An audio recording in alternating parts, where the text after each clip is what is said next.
STF Télévision Centrafricaine, la chaîne de l'unité nationale. Du Conseil des ministres ordinaire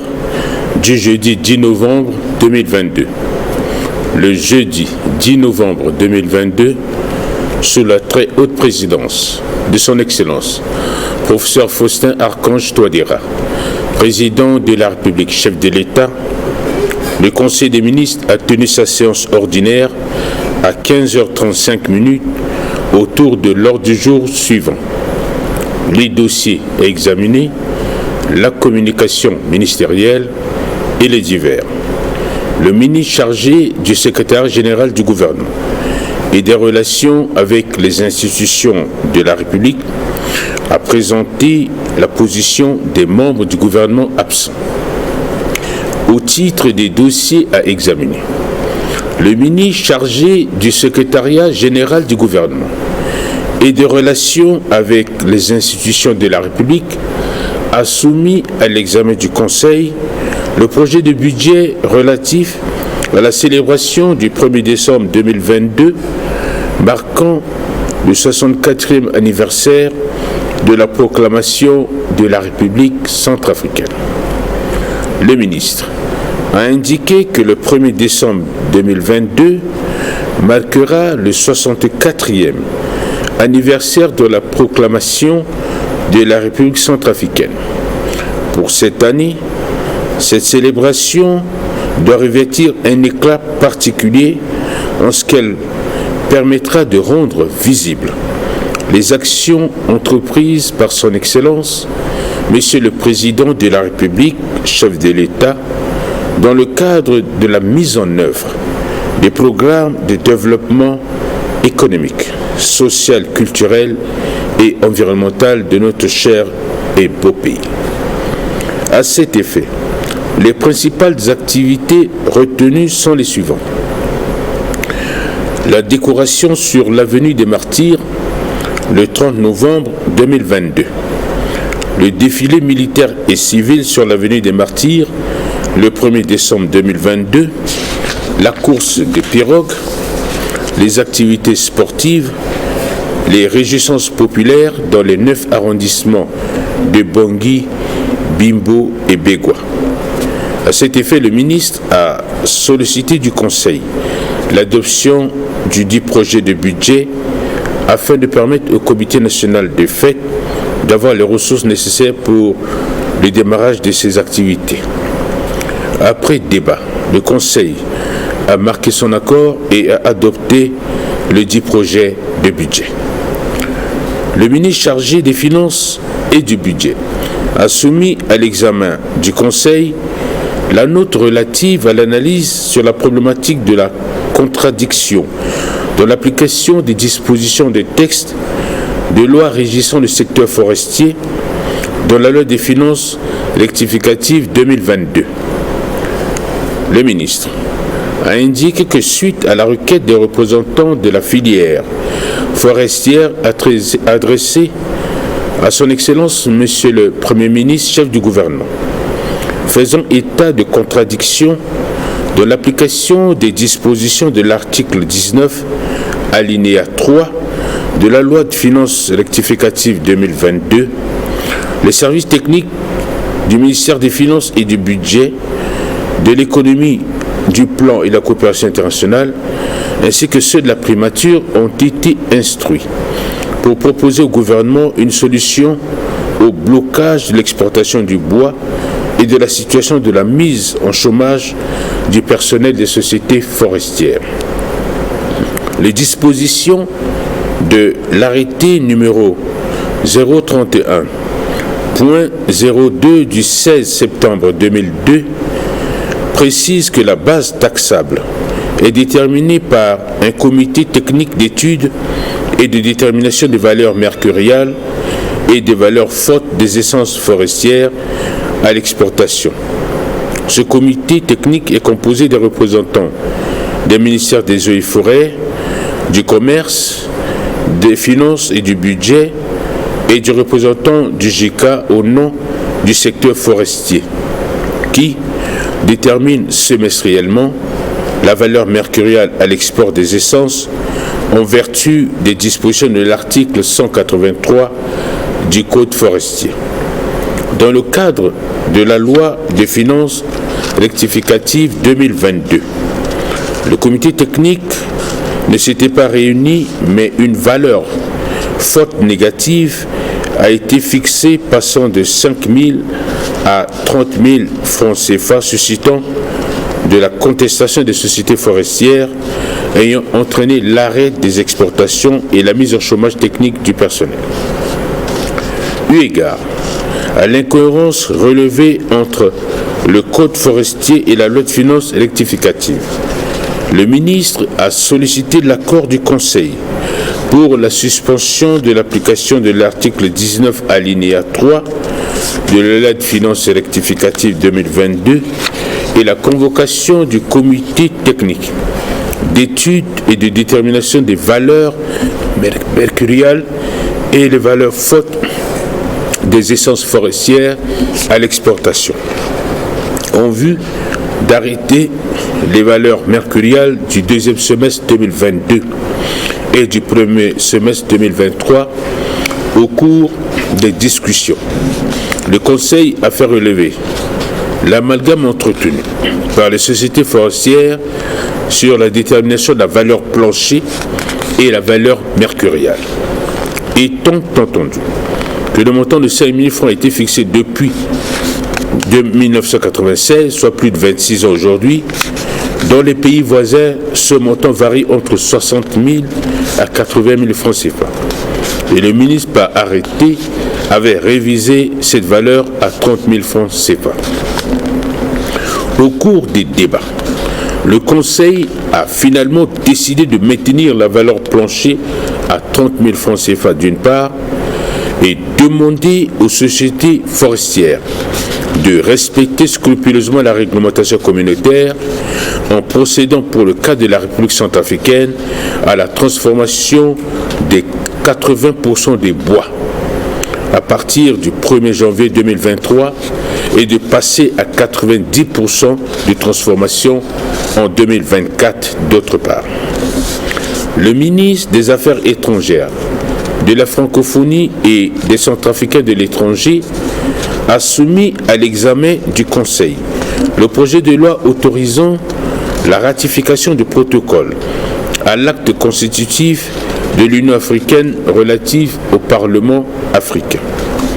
Madame le ministre a indiqué que la création du Parlement panafricain lors de la 36e session ordinaire de la conférence des chefs d'État et du gouvernement, réunie du 10 au 12 juillet 2000 à Lomé au Togo, est le fruit de la vision des États partis d'offrir une plateforme commune aux peuples africains. Cette plateforme permet d'assurer la plus grande participation de la population africaine à travers ses représentants aux discussions et à la prise de décision en ce qui concerne les problèmes et les défis qui se posent au continent africain. Pour permettre à notre pays de prendre une part active au processus de décision au sein de cette instance continentale, de pouvoir et de défendre les idéaux de paix, de sécurité internationale et de l'intégration économique et sociale à travers ses élus, Madame le ministre a sollicité du Conseil l'adoption du dit projet de loi de ratification en vue de sa transmission à l'Assemblée nationale pour examen et adoption. Au terme des débats, le Conseil, tout en marquant son accord, a adopté le dit projet de loi de ratification et a instruit le ministre de prendre toutes les dispositions appropriées en vue de sa transmission à l'Assemblée nationale pour examen et adoption. Le ministre chargé de la promotion de la jeunesse, des sports et de l'éducation civique a soumis à l'examen du Conseil la note relative à la participation de la République centrafricaine au championnat d'Afrique de karaté prévu à Durban, en Afrique du Sud, du 2 au 4 décembre 2022. Le ministre a indiqué que le 21e championnat senior et le 13e championnat junior d'Afrique de karaté se tiendront du 2 au 4 décembre à Durban, en Afrique du Sud. La République centrafricaine, pays membre de l'Union des fédérations africaines de karaté, est invitée à prendre part à ce championnat continental de haut niveau qui s'inscrit dans la phase qualificative zone Afrique du championnat du monde de la discipline prévue en 2023 en Tunisie. Compte tenu de l'importance et des enjeux de l'événement, pour le positionnement de nos athlètes du karaté à l'échelle continentale et mondiale,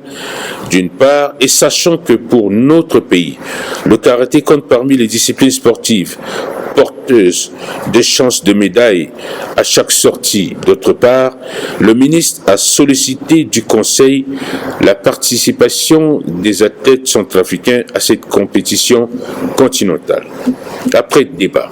le Conseil a marqué son accord pour la participation de nos athlètes de karaté à cette compétition continentale. Le ministre chargé des eaux, forêts, chasse et pêche a soumis à l'examen du Conseil la note relative à la participation de la République centrafricaine à la 68e session ordinaire du Conseil des ministres de la Commission du bassin du lac Tchad CBLT, prévue du 20 au 29 novembre à Abuja, au Nigeria. Le ministre a indiqué que depuis 1996, la République centrafricaine fait partie des États membres de la Commission du bassin du lac Tchad, à laquelle notre pays est représenté à toutes les instances de décision. Lors de la 67e session ordinaire du Conseil des ministres de la Commission du bassin du lac Tchad, tenue le 17 mars 2022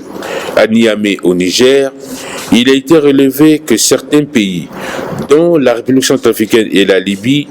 étaient en retard de paiement de leurs cotisations annuelles. Le ministre a précisé que le 16e sommet des chefs d'État membres de la Commission se tiendra le 29 novembre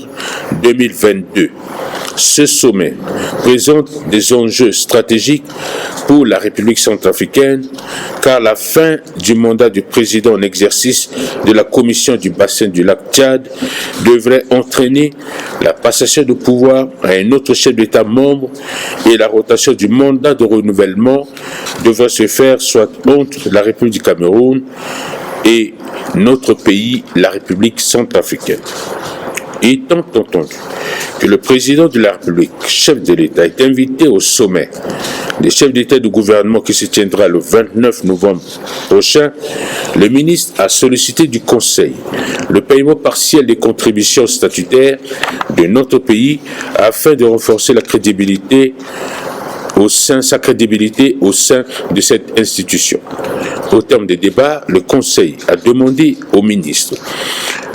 des Finances de voir la possibilité de payer une partie des contributions égalitaires au titre de l'année 2022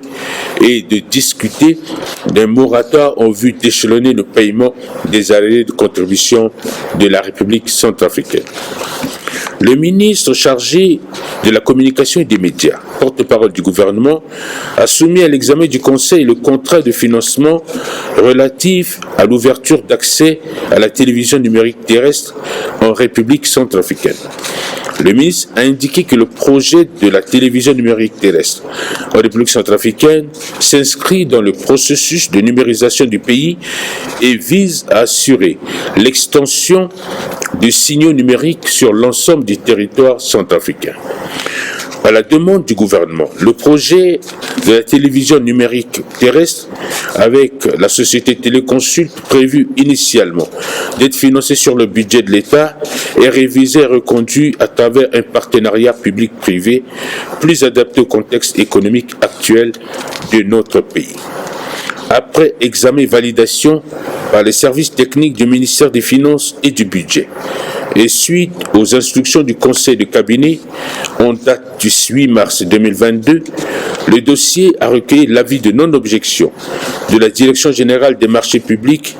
dans le cadre du partenariat public-privé. Étant donné que d'autres partenaires se proposent également pour le financement de ce projet, le ministre a sollicité l'accord du Conseil et des conduites à tenir lui permettant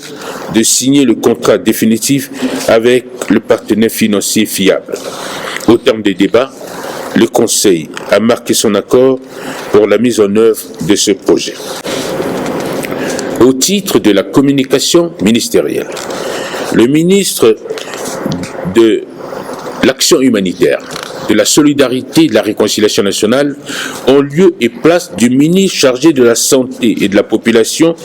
a présenté au Conseil une note relative à l'état d'évolution de la pandémie du Covid-19 dans notre pays. Le ministre a indiqué que dans le cadre de la lutte contre la propagation de la pandémie du Covid-19 dans notre pays, la situation épidémiologique à la date du 10 novembre 2022 se présente comme suit. 111 256 personnes testées à ce jour depuis le début de la pandémie le 14 mars 2020, 15 nouveaux cas confirmés depuis la 45e semaine de l'année en cours sur 754 personnes testées, 15 175 cas cumulés confirmés depuis le début de la pandémie le 14 mars 2020, 15 047 patients guéris et 113 décès observés dans les hôpitaux et les différentes localités. 1 958 861 personnes vaccinées contre la COVID-19 à ce jour dans les différents districts des régions sanitaires de notre pays. Au titre des divers, le ministre chargé de la communication et des médias, porte-parole du gouvernement, a informé le Conseil que dans le cadre de leur spécialisation en journalisme, un certain nombre de jeunes journalistes centrafricains sont en ce moment envoyés en formation au Cameroun. Le ministre chargé de l'élevage et de la santé animale a remercié son Excellence, Monsieur le Président de la République, chef de l'État, Monsieur le Premier ministre, chef du gouvernement, ainsi que le gouvernement d'avoir autorisé l'organisation de la semaine culturelle des éleveurs centrafricains pour la consolidation de la paix, la réconciliation et la transhumance apaisée à Niamey-Yelewa, laquelle a connu une très forte participation des membres du gouvernement, des élus du peuple ainsi que des éleveurs. En marge de cette semaine culturelle, les activités du DDR ont été présentées, a souligné le ministre. Le ministre de la fonction publique et de la réforme administrative a informé le Conseil que les opérations de contrôle physique des fonctionnaires et agents de l'État de la ville de Bangui arrivent à son terme et un délai supplémentaire de 10 jours sera accordé aux retardataires des différents ministères pour se faire contrôler, faute de quoi leurs salaires seront systématiquement coupés, a précisé M. le ministre. Le ministre chargé des Finances et du Budget a informé le Conseil de la visite en Centrafrique du directeur Afrique du Fonds monétaire international. Ce dernier quittera Bangui le samedi 12 novembre 2022. Des audiences sont prévues à cet effet pour la journée du vendredi 11 novembre avec les plus hautes autorités du pays. Il a également informé le Conseil de l'ouverture de la plénière du Gabat qui regroupe 7 États en plus de la République démocratique du Congo et l'arrivée des ministres des Finances le 15 novembre de cette institution qui participeront à une importante réunion à Bangui en République centrafricaine.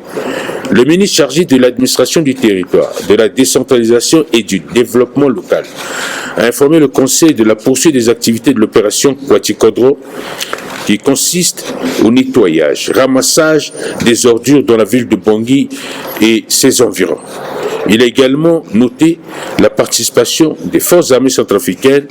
des organisations non gouvernementales et des associations dans le cadre de cette opération. Il exhorte tous les Centrafricains à continuer cette opération en vue de rendre plus belle la ville de Bangui. L'ordre du jour étant épuisé, Son Excellence, Monsieur le Président de la République, chef de l'État, a levé la séance à 20h40. Fait à Bangui, le 11 novembre 2022, le ministre chargé du secrétariat général du gouvernement et des relations avec les institutions de la République, Maxime Balalou. Je vous remercie.